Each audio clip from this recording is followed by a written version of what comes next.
Espera. Hay algo. Tienes razón.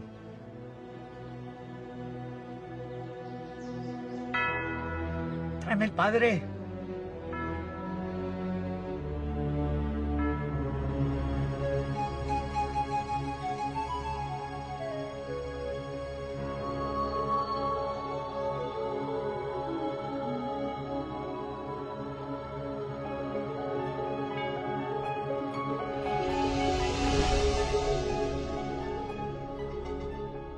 Les générations passées nous ont transmis ce don du savoir qu'est l'histoire.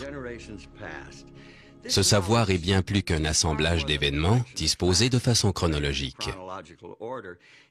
C'est un éclairage qui nous aide à comprendre qui nous sommes, quelle est notre place et notre raison d'être dans le monde qui nous entoure. L'évolution des recherches en histoire, en archéologie, en langues anciennes et en anthropologie a révélé des informations cachées depuis de longs siècles, de précieux renseignements quant à la signification de notre existence. Il est naturel de commencer une histoire par le début, mais dans le cas de l'espèce humaine, la tâche paraît bien difficile. Comment pouvons-nous découvrir l'origine de nos propres expériences? Où et quand se situe notre commencement?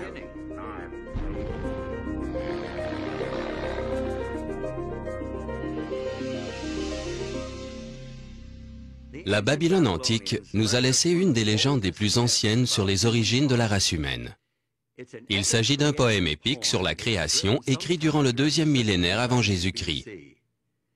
Ce poème s'intitule Enuma Elish, qui signifie « lorsqu'en haut ».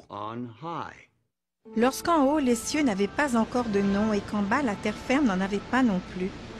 Seul l'originel Apsu, leur créateur, et Mummu Tiamat qui les porta tous en elle, et leurs os fusionnèrent en un seul corps. Selon les spécialistes, les Babyloniens croyaient qu'Apsu représentait l'eau douce et Tiamat l'eau salée. Au début de la création, les deux n'avaient pas encore été séparés. Ainsi mêlées, elles possédaient en elles les semences de la vie. Ce sont elles qui engendrèrent des générations de dieux qui, au cours du temps, à leur tour, créèrent l'homme. Les Indiens Navajo et Pueblo de l'Amérique du Nord ont en commun une vision traditionnelle de plusieurs créations distinctes. Les Aztèques du Mexique préhistorique partagent la même croyance. Le dieu Quetzalcoatl a créé l'homme, le façonnant à partir de la cendre. Puis un grand déluge a eu lieu et tous les hommes se sont transformés en poissons. Le Créateur essaya de nouveau, mais profitant de l'obscurité provoquée par une éclipse complète du soleil, les jaguars tuèrent tous les hommes et les dévorèrent. Une pluie de feu volcanique et de cendres détruisit la 3e création. La 4e tentative échoua lorsque le monde fut ravagé par un ouragan violent et que les hommes se transformèrent en singes. La Terre telle que nous la connaissons est le résultat de la 5e création. Elle est condamnée à la destruction finale par les tremblements de terre et la famine. Pas très rassurant, n'est-ce pas? Et cependant, cette vision du monde était bien réelle dans l'esprit des Aztèques. Tout ceci est représenté sur la fameuse pierre solaire, certainement l'objet le plus significatif de la civilisation aztèque. Fabriquée au XVe siècle, elle pèse plus de 25 tonnes. C'est la preuve concrète de leur vision des origines. Tout y est consigné dans la pierre. Mais est-ce une description exacte de nos origines?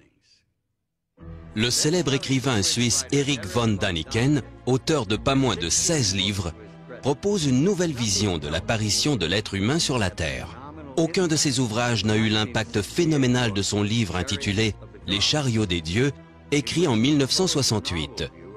Voici ce qu'il déclare. Il y a très longtemps, un vaisseau spatial inconnu découvrit notre planète.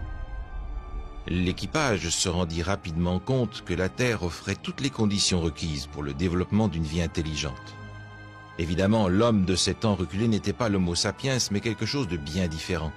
Les créatures de l'espace fertilisèrent certains sujets femelles de cette espèce, les plongèrent dans un profond sommeil, comme le racontent les anciens, et s'en allèrent. Des milliers d'années plus tard, les voyageurs de l'espace revinrent sur Terre. Ils réitérèrent leur expérience de procréation plusieurs fois jusqu'à produire une créature assez intelligente pour se structurer socialement. La Bible et le Coran sont le fondement des enseignements traditionnels islamiques et judéo-chrétiens concernant nos origines. Ces livres mentionnent un créateur au-delà des limites de l'espace et du temps. Un être tout-puissant, au-dessus des lois naturelles qui régissent notre univers physique.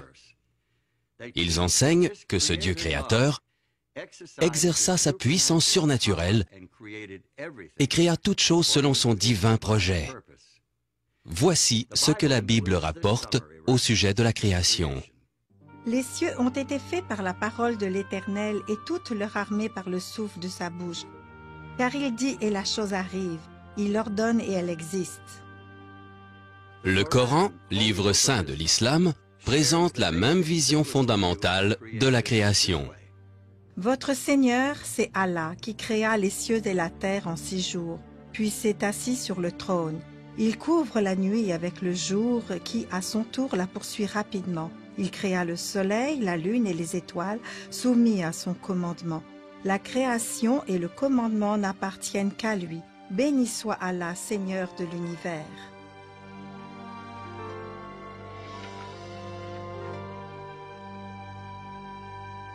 Au début du XVIIIe siècle, certains scientifiques proposèrent de nouvelles théories sur l'origine de la vie sur Terre, théories qui allaient à l'encontre du créationnisme traditionnel. En décembre 1831, le Beagle prit la mer depuis l'Angleterre pour accomplir un voyage de 5 ans autour du monde. À bord de ce navire de recherche se trouvait un naturaliste bénévole âgé de 22 ans, Charles Darwin. Les observations et les conclusions de Darwin allaient révolutionner l'approche conventionnelle des origines. On croyait à cette époque que Dieu avait créé spécifiquement pour chaque environnement des espèces animales et végétales adaptées. Si c'était le cas, une île océanique ne pouvait que ressembler à une autre île océanique. Mais Darwin découvrit que ce n'était pas le cas. Les espèces qu'on trouvait sur les îles ressemblaient à celles du continent le plus proche, pas à celles des autres îles océaniques. Les découvertes les plus significatives de Darwin se produisent sur les îles Galapagos, à plus de 1000 km de la côte occidentale de l'Équateur. Darwin découvrit des espèces animales uniques à cet archipel. Il remarqua également des variations distinctes entre les espèces animales similaires d'une île à l'autre. Un jour, en rentrant d'une île qu'il venait de visiter, il rapporte une carapace de tortue. Un habitant lui dit « Ah, vous avez été sur l'île 2 » et il mentionne le nom de l'île. Alors Darwin, tout surpris, lui demande « Comment savez-vous où je suis allé ?» L'homme répond « Parce que cette tortue vient de cette île. » Et Darwin dit « Mais comment le savez-vous » L'homme lui répond « Parce que dans chaque île, les tortues ont une carapace différente et je les reconnais. » Cela a laissé Darwin pantois. Les observations de Darwin conduisirent finalement au développement de sa théorie sur la sélection naturelle et à la publication en 1859 de son livre intitulé « De l'origine des espèces ». La première édition fut épuisée dès le jour de parution et 5 autres éditions suivirent. Ce livre, souvent mentionné comme « le livre qui ébranla le monde », a façonné la pensée scientifique moderne au sujet de nos origines. Aujourd'hui, la science se définit comme un processus purement matérialiste. On le doit au darwinisme. En fait, ce que Darwin nous a transmis, c'est que nous nous sommes affranchis de Dieu. À partir des théories darwiniennes sur l'évolution, les scientifiques et les philosophes ont formulé leurs propres réponses aux questions des origines. On trouve aujourd'hui maintes variations du darwinisme. Parmi les scientifiques évolutionnistes, la théorie du Big Bang a été largement acceptée comme point de départ de la formation de notre univers tel que nous le connaissons. Cette théorie suggère que toute la matière qui existe maintenant dans l'univers provient de l'explosion, il y a 10 à 15 milliards d'années, d'une masse de particules subatomiques extrêmement chaudes et compactes. Cette énorme explosion d'énergie créatrice aurait mis l'univers en mouvement, donnant par la suite naissance aux galaxies, aux étoiles, aux planètes. Et finalement, à toute forme de vie et de matière dans l'univers. De nos jours, les scientifiques considèrent le Big Bang comme étant l'univers dans son ensemble. Selon eux, c'est l'espace lui-même qui se déploie et crée plus d'espace au fil du temps. Si nous étions en mesure de regarder l'univers à partir d'une autre dimension, nous aurions peut-être l'impression que cette formidable explosion a été générée à partir d'un point unique. La théorie de l'évolution enseigne que la vie sur Terre a évolué sur une très grande échelle de temps.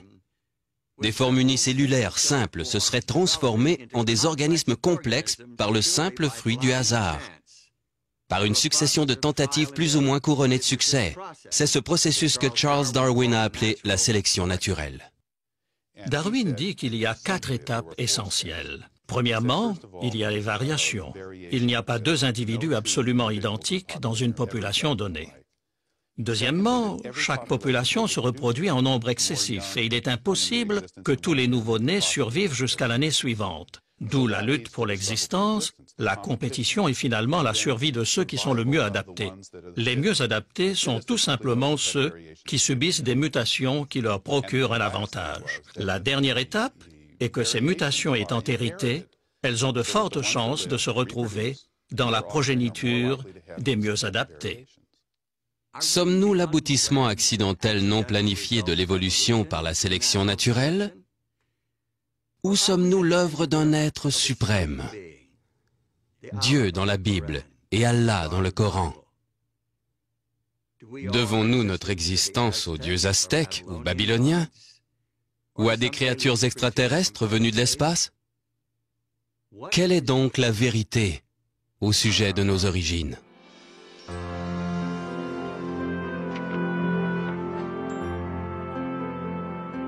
Aujourd'hui, la théorie de l'évolution est présentée dans les écoles et dans les médias comme un fait vérifié. La vérité, c'est que la théorie de l'évolution n'est en fait rien d'autre qu'une théorie. D'ailleurs, ces bases scientifiques sont actuellement remises en question. Michael Denton, écrivain et spécialiste en biologie moléculaire, nous ouvre une perspective intéressante concernant Charles Darwin et sa théorie. L'idée répandue qu'après 1859, Darwin était toujours plus confiant dans sa vision de l'évolution est un leurre. Au contraire, à l'époque où est publiée la dernière édition de l'Origine en 1872, il est devenu un homme assailli par le doute, frustré par son incapacité à riposter aux nombreuses objections soulevées par sa théorie. La théorie darwinienne sur la sélection naturelle ne pouvait être vérifiée en raison des limitations des outils scientifiques de l'époque. Aujourd'hui, les chercheurs sont en mesure d'étudier les systèmes complexes qu'on trouve même dans les organismes unicellulaires les plus simples. La plupart des gens imaginent que les cellules sont moins complexes que les organismes pluricellulaires. C'est ce que croyait Darwin, et il pensait que l'organisme vivant originel était une cellule. On peut excuser Darwin parce qu'à son époque, on n'avait pas les outils nécessaires à l'examen d'une cellule. Aujourd'hui, ce n'est plus le cas et l'on découvre à l'intérieur de la cellule une extrême complexité. Les amibes se déplacent comme nous. Elles n'ont pas de muscles. Elles ont des microfilaments. Nous digérons, nous respirons. Les amibes en font autant. Elles sont plus petites que nous, elles ne sont constituées que d'une cellule, mais elles fonctionnent comme nous et elles sont tout aussi complexes. La complexité même dans les cellules les plus simples est l'une des raisons pour lesquelles un grand nombre de chercheurs se détournent de plus en plus de la thèse évolutionniste, qui fait tout remonter au hasard. Ce n'est pas sans raison que les scientifiques remettent en question le hasard. Observez cette simple démonstration pour vous en rendre compte. Nous avons ici 3 cubes numérotés 1, 2 et 3. Il existe 6 combinaisons possibles avec ces 3 numéros. Je place ces cubes dans cette boîte et je secoue le tout.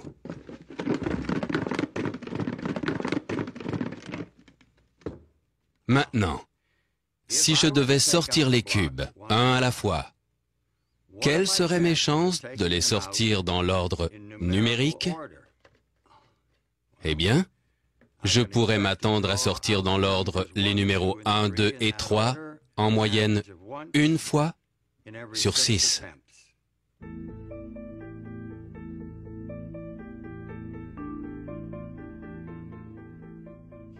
Voilà deux autres cubes, numérotés 4 et 5.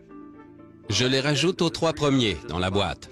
Maintenant, nous avons 120 combinaisons possibles. C'est la loi des probabilités qui me rappelle que je ne peux sortir les cubes numérotés 1, 2, 3, 4 et 5 dans l'ordre qu'une fois sur 120 en moyenne. Maintenant, voilà les cubes numérotés de 6 à 10. Je les dispose dans la boîte avec les autres. Mes chances de tirer tous les cubes dans l'ordre numérique sont inférieures à 1 sur 3,5 millions. D'une manière plus parlante, si je m'attelle à ce petit jeu jour et nuit, alignant tous les cubes une fois toutes les 15 secondes, je peux m'attendre à sortir la bonne combinaison en moyenne une fois tous les 18 mois. Que se passe-t-il si je double la quantité de cubes et que je dispose de 20 cubes? Combien de temps me faudrait-il pour sortir l'ensemble des cubes de la boîte dans l'ordre numérique? Imaginons que je puisse le faire à une vitesse fulgurante et que j'arrive à sortir à chaque fois mes 20 cubes en 1 seconde.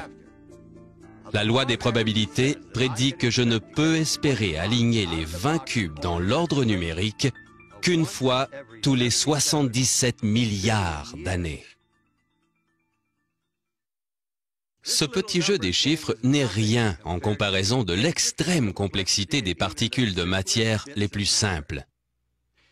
Le physiologiste et écrivain Pierre Lecomte du Nouilly, dans son livre intitulé « L'homme et sa destinée », a estimé que la probabilité de former une molécule de protéines constituée de 2000 atomes était d'environ 1 sur 10 à la puissance 321. Il n'existe aucun moyen d'exprimer ce nombre. Il est insaisissable. Prenez une grande feuille de papier et écrivez le chiffre 10 suivi de 320 zéros. Écoutez bien ce que nous dit Lecomte du Nouilly. Des événements qui nécessitent une période de temps infiniment plus longue que l'âge estimé de la Terre pour avoir en moyenne une chance de se produire peuvent être considérés comme impossibles au sens humain du terme. Ce morceau de charbon est constitué d'environ 70% de carbone. Le carbone est essentiel à toute vie. Et c'est le 4e élément le plus répandu dans l'univers. Cependant, cet élément très ordinaire est extrêmement complexe. 3 noyaux d'hélium doivent se combiner pour former un unique noyau de carbone. Mais on a découvert que les conditions requises pour que ça puisse se réaliser sont vraiment très précises. Si l'équilibre des forces dans le noyau atomique devait se modifier légèrement, la réaction pour générer de manière significative du carbone ne pourrait avoir lieu. Celui qui a découvert les conditions nécessaires et le processus de formation du carbone s'appelle Fred Hoyle. C'est l'un des plus grands astrophysiciens et spécialistes en cosmologie du siècle dernier. Hoyle était très méfiant envers la religion, au moins à cette époque. Il était athée. Il a fallu une super-intelligence mathématique pour concevoir les propriétés de l'atome de carbone. Autrement, les chances de découvrir un tel atome uniquement grâce aux forces aveugles de la nature auraient été pratiquement nulles.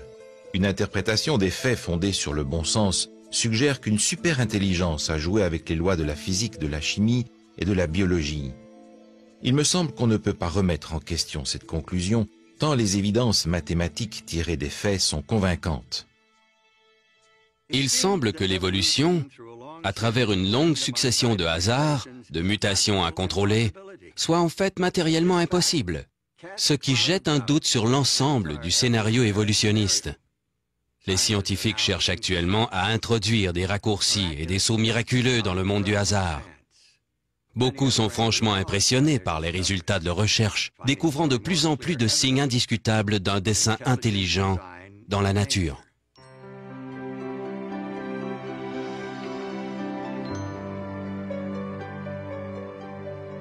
Qui dit dessein intelligent dit bien entendu concepteur. Et la description la plus explicite d'un concepteur et de ses œuvres se trouve ici dans la Bible. Le récit de la création relate une progression systématique d'actes créateurs, culminant dans la création de l'homme. Le prophète hébreu Jérémie souligne ce dessein intelligent lorsqu'il écrit à propos du Créateur. Il a fait la terre par sa puissance, il a fondé le monde par sa sagesse, il a étendu les cieux par son intelligence. La théologie biblique de la création ne cherche pas à fournir une description scientifique des actes créateurs de Dieu. Elle présente plutôt la signification, le but et la raison d'être de la création. C'est par la foi que nous comprenons que le monde a été formé par la parole de Dieu, de sorte que ce qu'on voit ne provient pas de ce qui est visible. Je pense que l'élément le plus important dans ce verset, en ce qui concerne notre compréhension de la création, c'est que voir l'univers comme création relève davantage de la foi que de la connaissance scientifique. En d'autres mots, nous pouvons appréhender l'univers en détail grâce à l'étude scientifique, mais nous voyons cet univers comme une création de Dieu parce que nous avons personnellement confiance en Dieu. Il est possible que certains d'entre nous aient trop hâtivement relégué ce vieux livre au rang des fables, des légendes et des traditions désuètes. Sa valeur se situe bien au-delà du domaine de la science. La Bible traite de concepts impossibles à analyser dans un laboratoire. Elle aborde des questions auxquelles la science n'apporte aucune réponse. C'est-à-dire que la science peut nous apprendre comment l'univers se comporte et comment les choses se produisent en son sein, mais elle ne peut pas expliquer pourquoi quelque chose existe plutôt que rien. Elle ne peut pas répondre à la question fondamentale de l'existence. Serait-il possible que les pages négligées des Saintes Écritures apportent des renseignements précis sur nos origines? Si c'est le cas, nous ne sommes pas ici par simple accident. Nous devrions alors nous considérer comme faisant partie du projet du Créateur, d'où une finalité, une raison d'être à notre existence.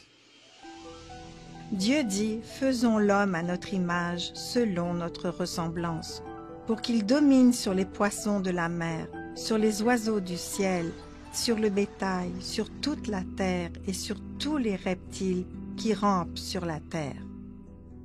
L'histoire de la création décrit Dieu comme ayant de grandes ambitions, de grandes espérances pour la race humaine.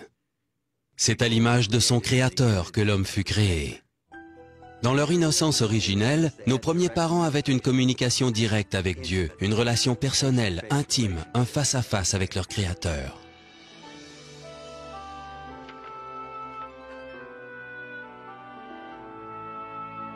Après la création des êtres humains, la Bible rapporte que Dieu a marqué la fin de sa création par un jour de repos, établissant ainsi pour l'homme le cycle hebdomadaire.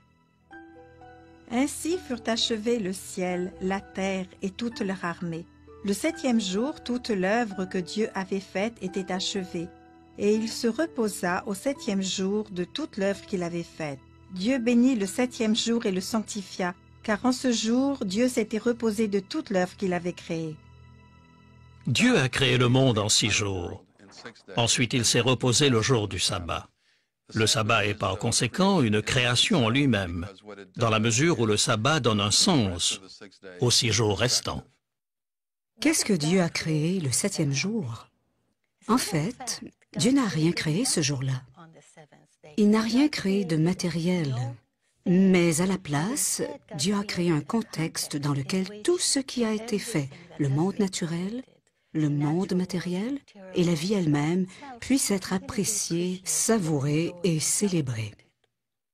En créant le sabbat, Dieu a donné aux êtres humains l'occasion de l'imiter, d'entrer dans son repos, montrant ainsi la relation particulière qui existe entre eux et leur Seigneur et Créateur. Remarquez ce que le pape Jean-Paul II a écrit dans sa lettre apostolique de 1998 intitulée Dies Domini. Le sabbat a été interprété d'une manière évocatrice, comme un élément déterminant dans l'architecture sacrée du temps. Il rappelle que l'univers et l'histoire appartiennent à Dieu.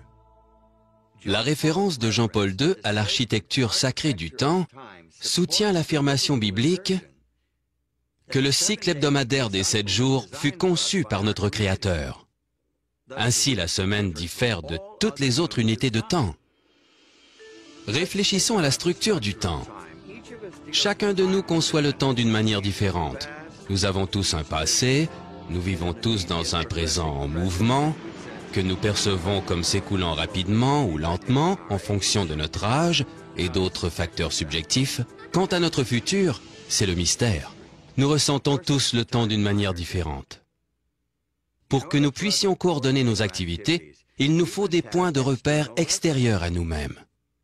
Pratiquement tout ce dont nous avons besoin pour marquer le temps nous vient de la création. Le récit définit un jour comme une période d'obscurité et de lumière, un soir, un matin, ce qui est provoqué par la rotation de la Terre sur son axe. Les heures, minutes et secondes, des unités de temps plus précises, ne sont en fait que des fractions de la journée. C'est simple. Simple. L'année est la période nécessaire à la Terre pour tourner autour du Soleil. Le mois tel que nous le connaissons aujourd'hui correspond à peu près au cycle complet des phases de la Lune.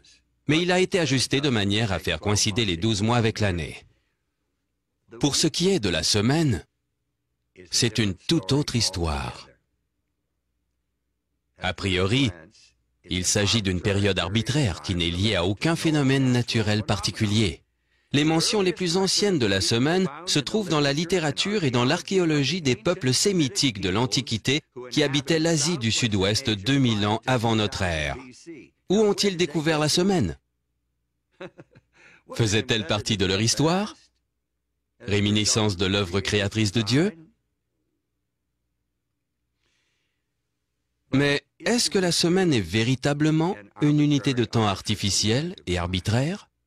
Anthony F. Aveney, astronome et anthropologue, propose une alternative dans son livre « Les empires du temps ». Il rapporte que certains chronobiologistes sont convaincus que le cycle des 7 jours fait partie de notre nature même. Le biorhythme des 7 jours du corps humain est l'une des récentes découvertes de la chronobiologie moderne. Par exemple, on sait qu'après une transplantation, la probabilité de rejet de certains organes est à son maximum à intervalles hebdomadaires.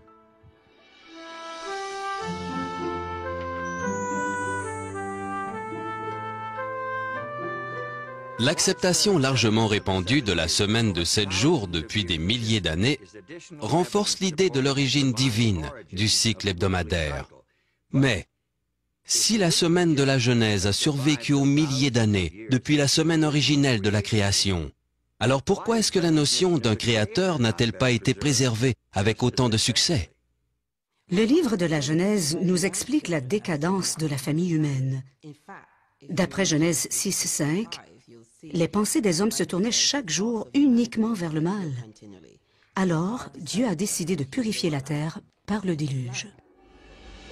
Le déluge fut 40 jours sur la terre. Les eaux crurent et soulevèrent l'arche, et elle s'éleva au-dessus de la terre. Les eaux grossirent de plus en plus, et toutes les hautes montagnes qui sont sous le ciel entier furent couvertes. Malgré cette démonstration éclatante de la puissance divine et du déplaisir de Dieu face à la désobéissance de l'homme, les gens ont vite oublié et ils ont commencé à se fabriquer des idoles au lieu d'adorer le vrai Dieu. Le concept même du cycle de la semaine de 6 jours de travail en alternance avec 1 jour de repos a été oublié et les hommes ont intégré la semaine au cycle astrologique plutôt que de se souvenir du Dieu de la création. environ 2000 ans avant Jésus-Christ, vivait dans la ville chaldéenne de Ur un homme que les trois plus grandes religions monothéistes du monde, judaïsme, christianisme et islam, présentent comme l'un de leurs fondateurs. Dans le récit biblique, Abraham, plus tard appelé Abraham, joue un rôle déterminant dans le plan de Dieu pour regagner le cœur des hommes et raviver la connaissance du Créateur. La religion d'Abraham s'opposait d'une manière frappante à l'idolâtrie et à la superstition de son entourage. Il adorait le Créateur, le transcendant, le Dieu invisible, dont la sagesse et la puissance sont démontrées par l'existence même du monde. Il avait une religion fondée sur la foi et non sur le visible. Il entretenait une relation directe avec son Créateur. Selon l'Ancien Testament, le Dieu créateur a fait connaître les principes de cette alliance avec la race humaine par le moyen des 10 commandements gravés sur des tablettes de pierre. Ces commandements furent confiés aux descendants d'Abraham, les Israélites, comme une bénédiction à partager avec toutes les nations de la terre. Souviens-toi du jour du sabbat pour le sanctifier. Tu travailleras 6 jours et tu feras tout ton ouvrage. Mais le 7e jour est le sabbat de l'Éternel ton Dieu. Tu ne feras aucun ouvrage, ni toi, ni ton fils, ni ta fille, ni ton serviteur, ni ta servante, ni ton bétail, ni l'étranger qui réside chez toi. Car en 6 jours, l'Éternel a fait le ciel, la terre, la mer et tout ce qui s'y trouve, et il s'est reposé le 7e jour. C'est pourquoi l'Éternel a béni le jour du sabbat et l'a sanctifié. C'est de loin le plus long des 10 commandements. Il est unique en ce sens qu'il inclut les lettres de créance divine affirmant l'identité du législateur et établissant son autorité en tant que créateur. C'est à ce titre qu'il exige l'adoration de ses créatures. Le commandement d'observer le sabbat montre la relation intime qui existe entre Dieu et sa création. Non seulement Dieu crée et maintient toutes choses en existence, c'est-à-dire le monde physique, le monde naturel et tout ce qui y vit, mais il entretient également une relation intime avec sa création. Dieu prend du recul pour soutenir et veiller, en quelque sorte, sur tout ce qu'il a créé. En fait, il célèbre et chérit tout ce qu'il a créé. Le sabbat révèle la compassion de Dieu envers ses créatures. Dans Exode 23, verset 12, trouvons une loi concernant le sabbat. Pendant 6 jours, tu feras tout ton ouvrage, mais le 7e jour, tu respecteras le sabbat, afin que ton bœuf et ton âne aient du repos, afin que le fils de ta servante et l'étranger puissent souffler. Donc le sabbat est un don pour l'ensemble des créatures de Dieu. Pas seulement pour les êtres humains, mais aussi pour le bœuf et l'âne, pour qu'ils puissent se reposer de leur labeur du reste de la semaine. Dans le 5e livre de la Bible, le Deutéronome, les 10 commandements sont répétés. Cette fois-ci, la signification du sabbat est enrichie en étant associée à la libération du peuple d'Israël de l'esclavage de l'Égypte. Observe le jour du sabbat pour le sanctifier, comme l'Éternel ton Dieu te l'a commandé. Tu te souviendras que tu as été esclave au pays d'Égypte et que l'Éternel ton Dieu t'en a fait sortir à main forte et à bras étendus. C'est pourquoi l'Éternel, ton Dieu, t'a commandé de célébrer le jour du sabbat. Nous sommes associés à la rédemption de Dieu, de la même manière que la nation d'Israël l'a été, parce que Dieu nous a libérés de quelque chose. S'il a autrefois libéré les Israélites de l'oppression du pharaon d'Égypte, Dieu nous libère aujourd'hui sur le plan individuel du pouvoir oppresseur de Satan et du péché qui nous détruit. Aujourd'hui, les gens ont grand besoin de trouver un sanctuaire dans le temps, ce qu'est précisément le sabbat. Nous sommes surchargés et tyrannisés par le matérialisme ambiant et par notre propre activité matérielle. Mais le sabbat nous libère de toutes ces choses. Il nous libère de l'esclavage des objets, de la technologie, de l'économie, qui nous incite à travailler frénétiquement pour produire toujours plus.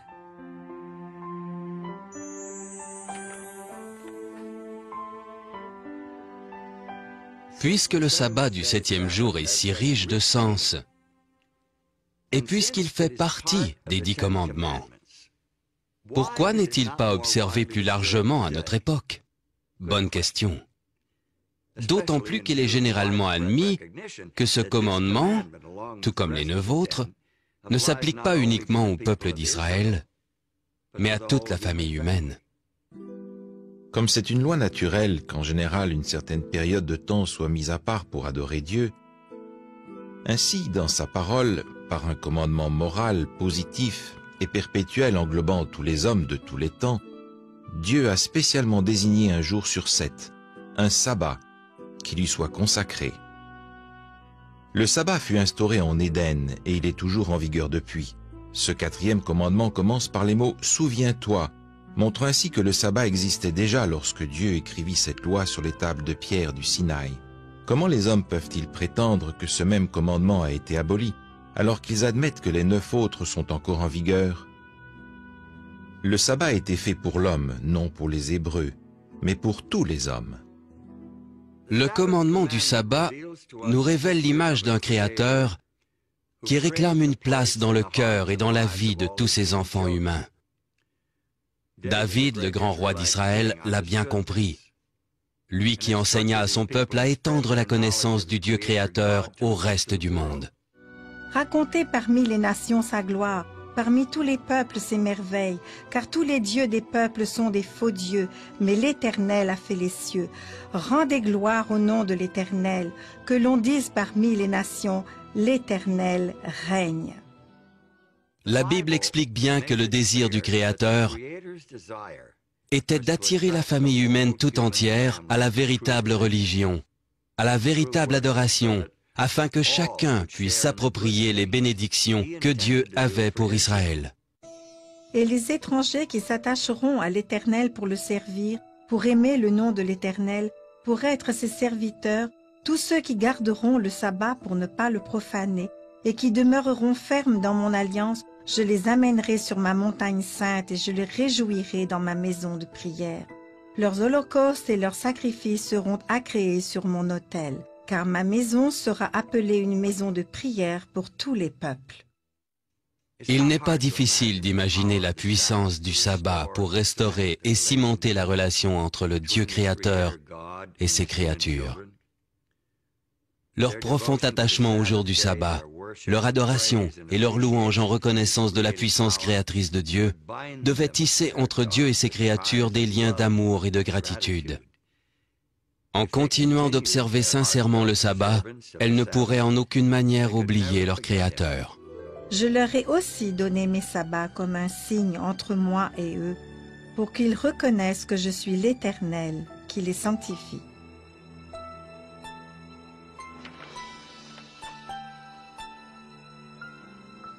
Pour tous les Israélites qui honorèrent le sabbat de Dieu, ce jour prit une signification personnelle profonde. Ce jour de repos et d'adoration était une occasion de mieux connaître le Créateur qui leur avait promis de faire d'eux son peuple saint.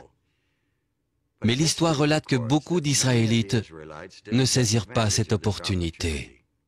Les prophètes, Ésaïe par exemple, montrent combien l'observation du sabbat a été négligée. Le livre de Néhémie fait aussi référence à ce problème. La raison en est simple. Le peuple avait perdu de vue la seigneurie de Dieu. Mais la maison d'Israël s'est révoltée contre moi dans le désert. Ils n'ont pas suivi mes prescriptions et ils ont rejeté mes ordonnances. Ils profanaient mes sabbats. Le sabbat, symbole de la relation unique entre Israël et son Dieu, cœur même du système d'adoration offert au Créateur, était couramment profané. Finalement, le prophète Jérémie prédit la conséquence de l'apostasie d'Israël. Imaginez le prophète Jérémie sillonnant les rues de l'antique Jérusalem. Ce n'était pas un heureux message dont il était porteur. Il devait avertir le peuple que la ville et son temple allaient être détruits et qu'eux-mêmes seraient déportés à Babylone pour être asservis au roi de Babylone pendant 70 années. Personne ne l'a écouté. Ce fut à partir de l'année 605 avant Jésus-Christ que les armées de Nebuchadnezzar, roi de l'empire néo-babylonien, envahirent à plusieurs reprises le territoire des Israélites. Babylone finit par détruire la capitale, Jérusalem, et emmena la presque totalité des habitants en exil. Une partie des captifs se retrouva à Babylone, tandis que le reste était éparpillé dans l'Empire. Loin de leur patrie, loin de tout ce qui leur était cher, bien des Juifs ont commencé à se rendre compte de leur terrible erreur. Beaucoup d'entre eux ont pris conscience qu'ils devaient revenir au Dieu de leur père et au culte d'adoration de leurs ancêtres. Un grand nombre de ces Juifs, des hommes compétents, s'étaient élevés à des postes de haute responsabilité. Daniel, par exemple, a occupé la fonction de premier ministre à Babylone. Et quand l'empire médo-perse s'est imposé, il a été élevé au rang de président du pays. C'est Daniel qui a amené Darius le Mède à reconnaître le Dieu des cieux. Je donne l'ordre que dans toute l'étendue de mon royaume, on ait de la crainte et du respect devant le Dieu de Daniel, car il est le Dieu vivant et il subsiste à jamais. Son royaume ne sera jamais détruit et sa domination durera jusqu'à la fin.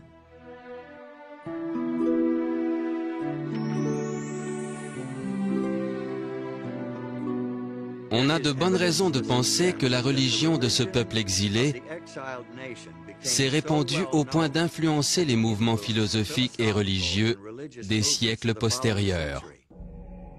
Bouddha, Zoroastre, Confucius et Pythagore, tous semblent avoir adopté des éléments de la religion hébraïque.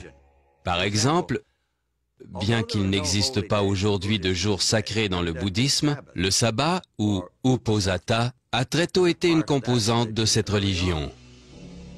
Le béni a établi la règle de l'observation d'un sabbat, et il a suggéré qu'à la réunion du 7e jour, chaque moine dont la conscience était troublée devait confesser son offense devant l'assemblée des frères. Arthur Lloyd, dans son livre « Le credo de la moitié du Japon », déclare que l'ordre monastique a observé leur jour de sabbat pendant plusieurs siècles.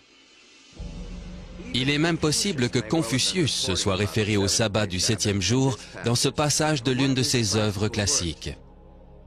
Les anciens rois, en ce jour culminant, fermaient leurs portes, les marchands ne voyageaient pas, et les princes ne faisaient pas le tour de leur domaine. Des traces de la connaissance du sabbat hebdomadaire se retrouvent dans de nombreuses cultures. Dans la langue hébraïque, le nom de chaque jour indique sa relation avec sabbat. Le premier jour est appelé Erad Beshat Bat, celui qui accompagne, ou avec le sabbat. Chaque jour successif tend vers le sabbat jusqu'au 6e jour, qui est appelé veille du Saint Sabbat. Le 7e jour, par conséquent, est le sabbat. Dans plus de 100 langues modernes et anciennes, le 7e jour du cycle hebdomadaire est appelé sabbat, ou son équivalent.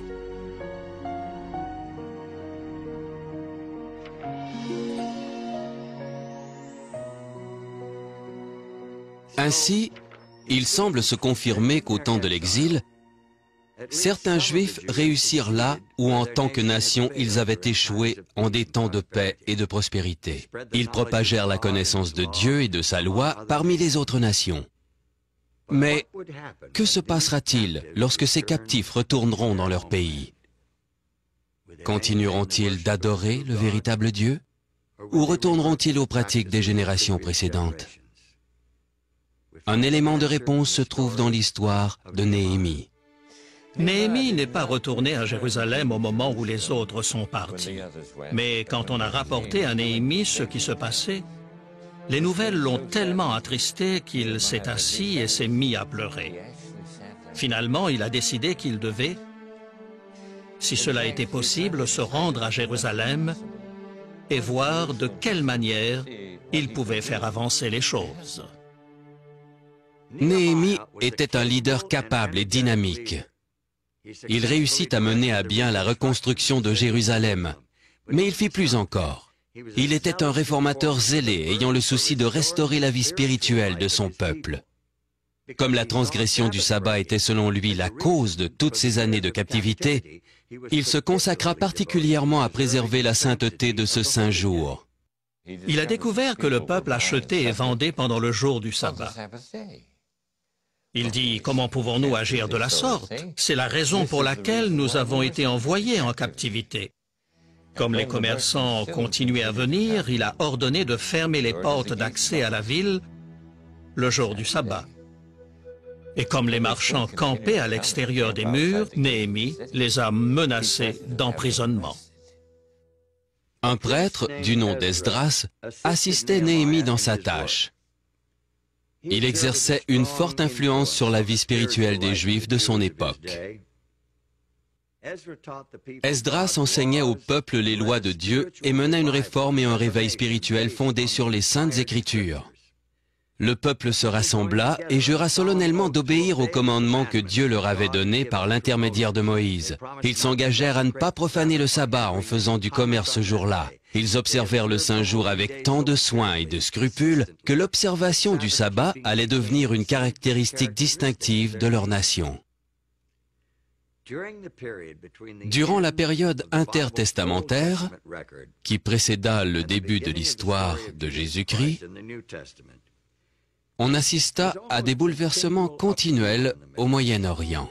Les armées d'Alexandre le Grand conquirent l'Empire perse. En l'espace de peu de temps, Alexandre lui-même mourut et son empire se divisa en factions rivales. La Palestine ainsi que la Syrie furent finalement annexées par la dynastie des Séleucides. Le roi Antiochus IV se distingua par son opposition à la religion juive. Ses troupes prirent le contrôle du temple de Jérusalem et mirent en place un culte païen dans ses parvis. Flavius Joseph, le célèbre chroniqueur de l'histoire juive, raconte que le roi Antiochus essaya de détruire toute trace visible de l'identité spirituelle du peuple juif. Il a envoyé à Jérusalem des émissaires qui disaient « Vous devez démolir l'autel dédié à Jéhovah. Vous devez abandonner le culte du sabbat. » Alors les Juifs se sont rassemblés et ont fui au désert. Et ils ont trouvé une grotte qui pouvait les abriter tous. Ils étaient environ 1 millier. À cette nouvelle, les généraux du roi, prenant dans la citadelle de Jérusalem tout ce qui s'y trouvait de troupes, se mirent à la poursuite des Juifs dans le désert.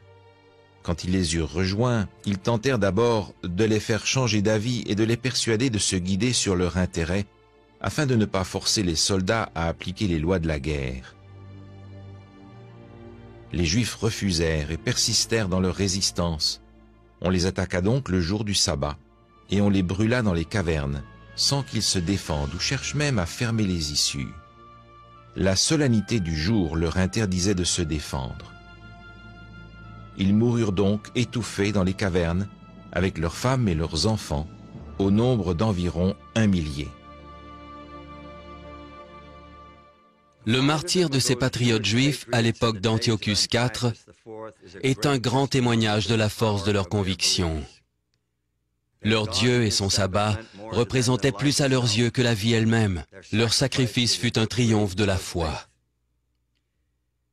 L'Ancien Testament, renforcé par les preuves historiques, par la langue et par la culture, établit le sabbat comme un mémorial sacré de l'œuvre créatrice et rédemptrice de Dieu.